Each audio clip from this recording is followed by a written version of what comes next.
Okie dokie. Today, let's discuss a couple of demons that occur in physics, and one demon that I'm going to propose and hopefully introduce to the physics world for the first time. Anyways, we'll start. We're going to be discussing Maxwell's demon, Laplace's demon, and hopefully a new demon called Bentley's demon. But let's take care of the two ones that have already been established in the history of physics. We'll discuss Laplace's demon first. Laplace, of course, hopefully you know. If you don't, look him up on Google and you'll see he's a fairly famous mathematician slash physicist. The way Laplace's demon works is you'll have a room full of particles, and inside this room you also have a demon. And what he does is he observes the particles and starts them off at a specific. He knows their initial velocities and the masses and gravitational forces and electric forces between them. And the point of Laplace's demon is that if he knows all the initial conditions of the particles, then and all the force laws, all the physics that goes on between the particles, he should be able to predict the future paths of the particles, or the future history of these particles in this world here. And so what people are saying is that if this demon, that the universe, therefore, since it runs on physical laws and has a specific beginning, with all the particles, that it is deterministic in the sense that its future can be calculated by this supposed demon, which dictates the deterministic evolution of the universe in a sense. It's similar to something that Newton foresaw with his gravitational laws, and saying that now that he knew the rules between the planets, the gravitational rules between the planets, he could figure out any future paths of the planets going on. Well, this is taking it to the next level. The problem with Laplace's demon is that first of all, the demon has to interact with the particles, or the world that he's observing, and even if it's by something as small as photons, if he's shooting photons at a specific particle to figure out its velocity, or its mass or whatever, those photons will, of course, yes, they'll come back to the demon and let him know, hey, this object was moving at a specific velocity, but unfortunately the photons will change the path of even the smallest atomic particles, and if they change the paths of the atomic particles, then they're going to change the behavior of the system, and so the demon is actually changing the way the system evolves. Now you might say, well, then the demon can calculate the photons. That's fine, but then he has to shoot some particles at the photons to figure out how much these photons are going to interact with these photons. And so there's this recursive process of calculation that continuously disturbs the ability for the demon to calculate a specific particle. At a certain point, the demon has to even figure out how much heat he's giving off, because his heat or any kind of motion that he makes with his hands will disturb other particles inside this world. And so the demon has to calculate his own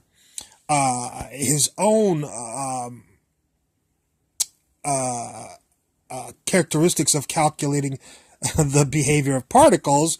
And so recursively you go down to the fact that eventually the demon would have to calculate the interference of his own calculating abilities within his mind or whatever, and and there would be an impossibility to be able to do that. I will go through here. Number 2 here is, how does the demon calculate his own emitted heat, which is generated by his own emitted heat from trying to calculate the characteristics of the particles. We also enter, if this was invented in thermodynamics, but which was, fairly well known by the end of the 1800s, and pretty well known around the mid 1800s. And quantum mechanics didn't come up until the beginning of the 1900s. So, but what we can see, quantum mechanics entering this type of thermodynamic interaction, in the sense that the observer is changing the outcome of the experiment, and that's what quantum mechanics comes by, is by saying measuring particles' quantitative characteristics begins quantum mechanic interactions. The change in position times the change in momentum is Heisenberg's principle of uncertainty, is greater than or equal to the h bar over 2, Planck's constant, divided by 2 pi divided by 2. These are the tenets of quantum mechanics. There are other problems that have actually were proved mechanically I believe, in the 1700s, and that is that all three body problems, let alone 5 body or 6 body, if you have 7 or 8 particles, they can't be solved with closed form solutions they can only be solved numerically. When people knew that, theoretical mechanics knew that, I believe even in I think it was proved in the 1700s, if not the 1700s, then definitely in the 1800s. But yeah, all 2 body problems, I believe, can be solved. But 3 body on, there's actually a proof out there that you cannot solve every single 3 body interaction. Three particles, if you want. We call them bodies in physics. There's a proof out there that it's impossible to solve every single scenario with 3 bodies, let alone with 5, 6, or 12 billion particles. It would be absolutely impossible to get what's called closed form solutions. You'd have to use numerical analysis to solve those, and of course, numerical analysis cannot be perfect. And of course, not only this was done for gravitational forces, it was proved for, but gravitational forces are inversely proportional to the distance squared, and so are electric and magnetic forces to that degree.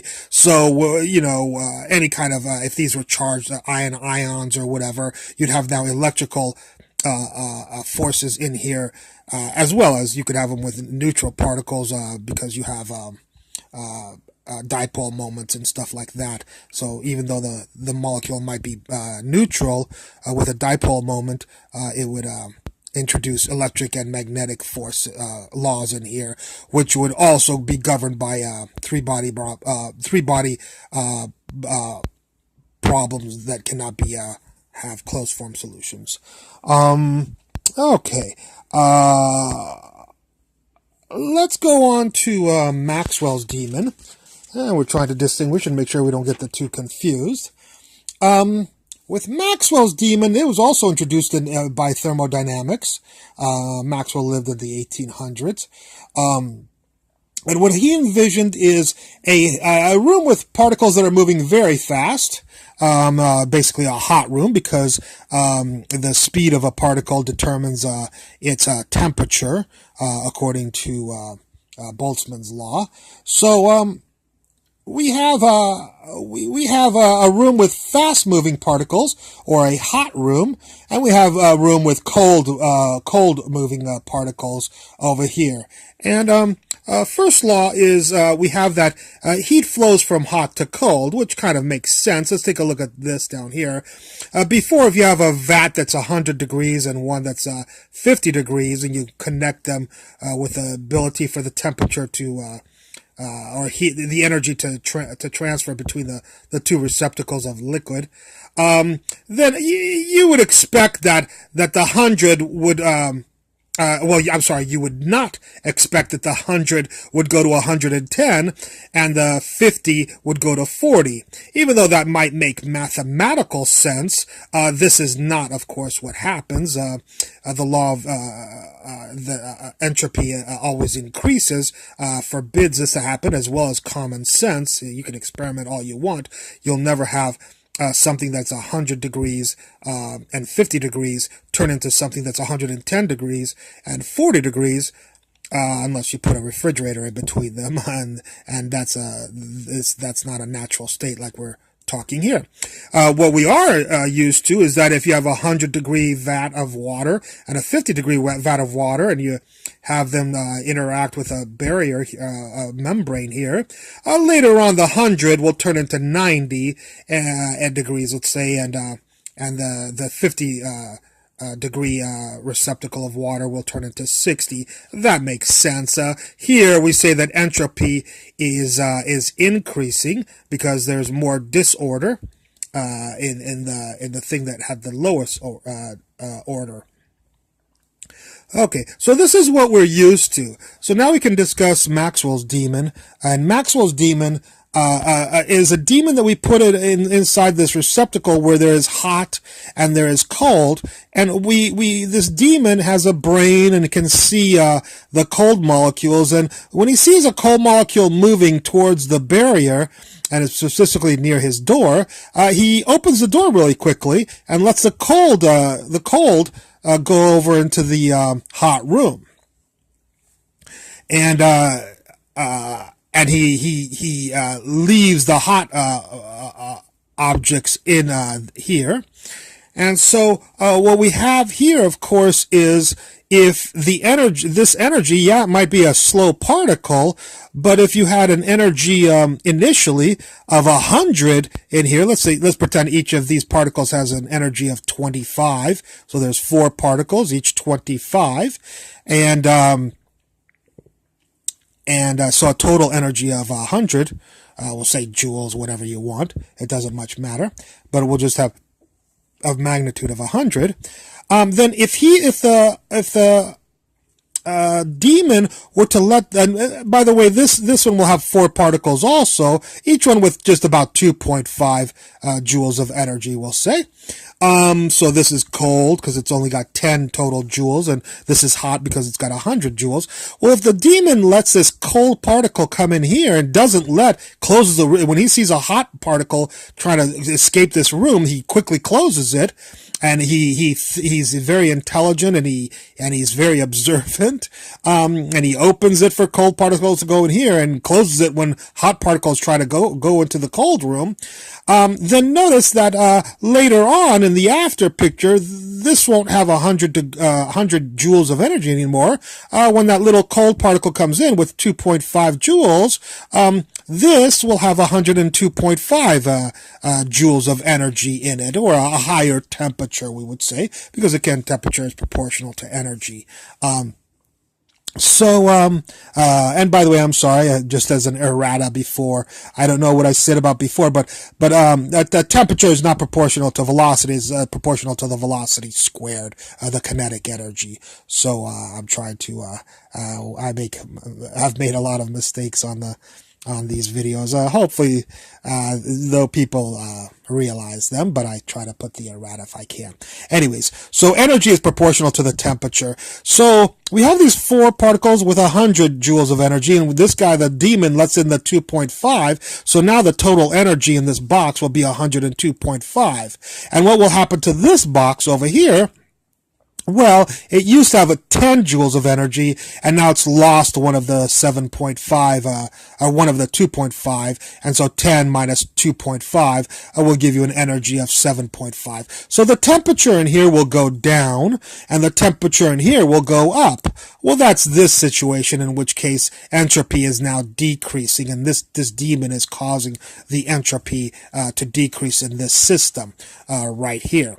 So of course that doesn't happen naturally in nature, and so let's discuss that just for a little bit.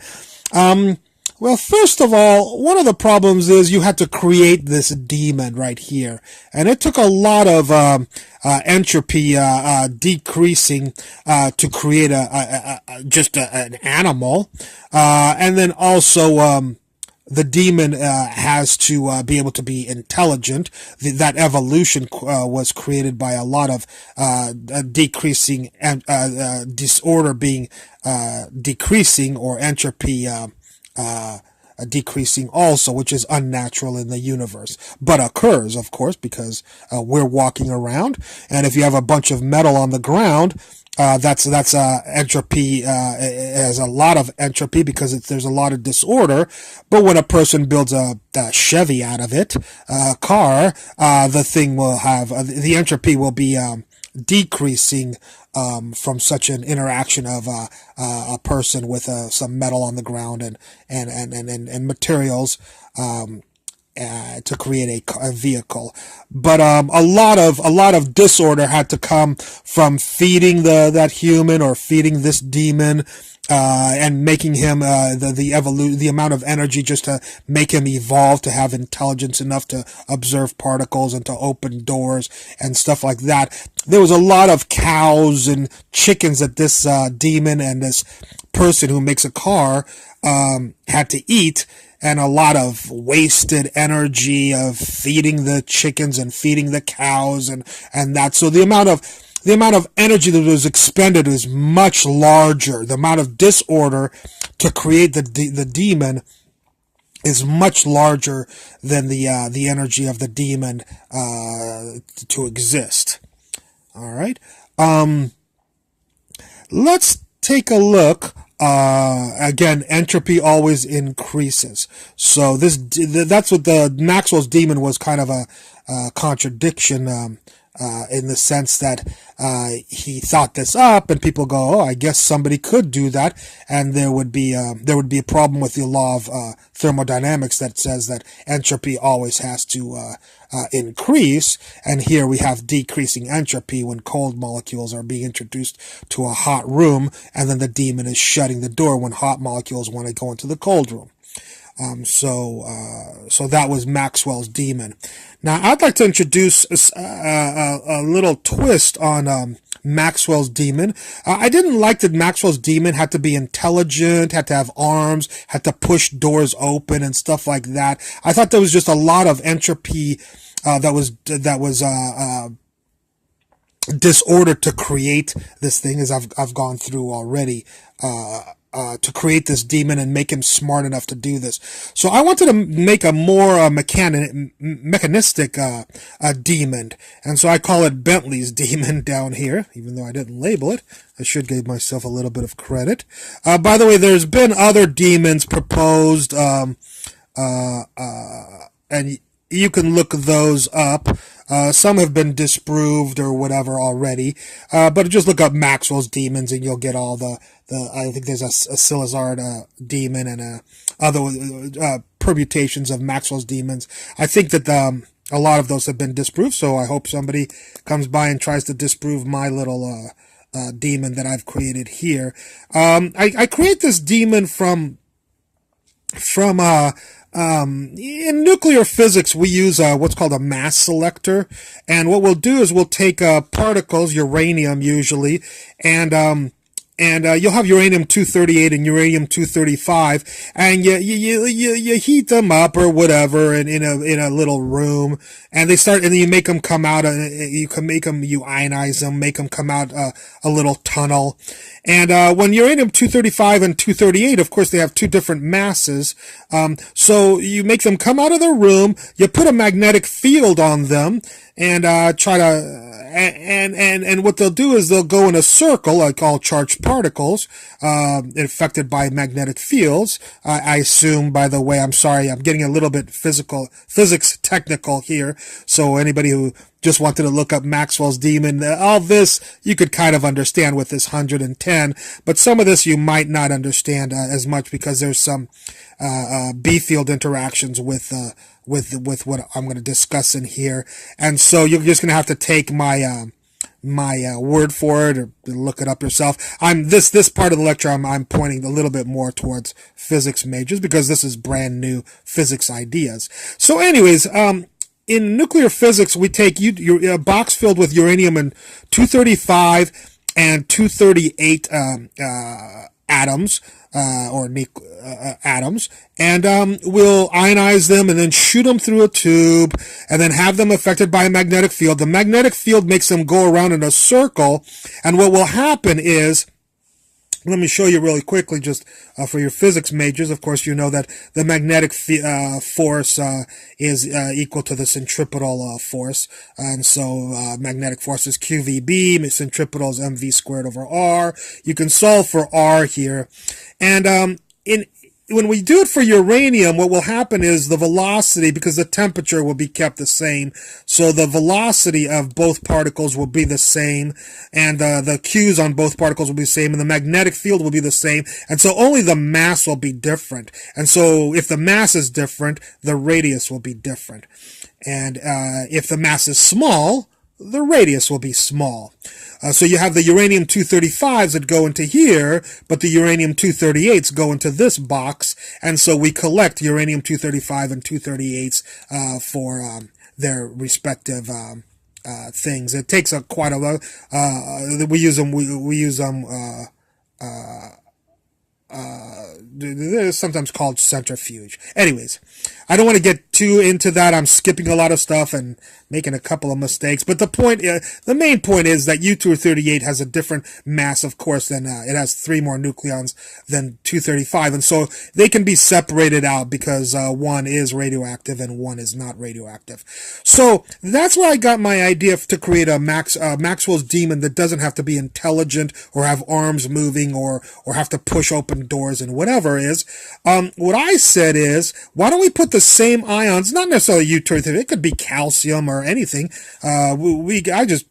That's where I got this ideas from nuclear physics, but we'll just put calcium ions in this box, a hot box that's a high temperature, and a cold box that has a low temperature over here, and we'll put calcium. We've stripped one electron off of the calcium or whatever, and so we have a bunch of calcium here, hot, moving very fast, and a bunch of calcium here, very fast. Now, if it's calcium here and calcium here, whether they're hot or cold, they have the exact same mass, as long as we don't worry about relativistic. We're going to have velocities very small compared to the speed of light. So the mass of the hot calcium will be very close to the mass of the cold calcium here, ions.